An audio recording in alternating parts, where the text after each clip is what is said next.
এই ভিডিওটা শুনেন, এটা খুব মূল্যবান আলোচনা করেছেন উনি, শুনেন। শুধু এদেশের মানুষ নয়, বিশ্বের কোটি কোটি মানুষের একজন নন্দিত ভালোবাসার মানুষ ছিলেন, কোরআনের ভাষ্যকার ছিলেন, বিশ্বনন্দিত মুফাসসিরে কোরআন ছিলেন আল্লামা দিলাওয়ার হোসেন সাঈদী।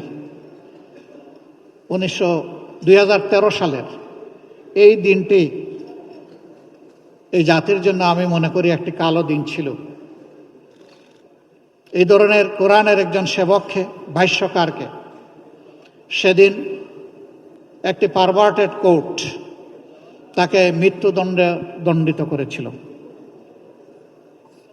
তার প্রতিবাদে শুধু আমাদের দলীয় কর্মীরা নয়,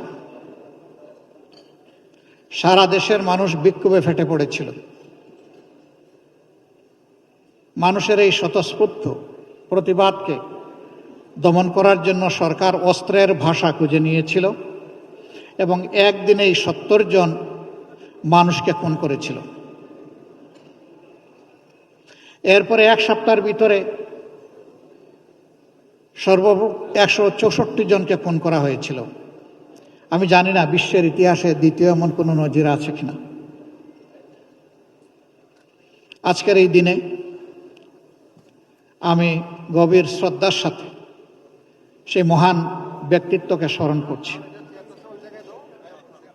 মহান মওলায়ে আজিমের দরবারে দোয়া করছি, আল্লাহ যেন তার এই গোলামকে মর্যাদাবান শহীদের কাতারে সামিল করে নেন।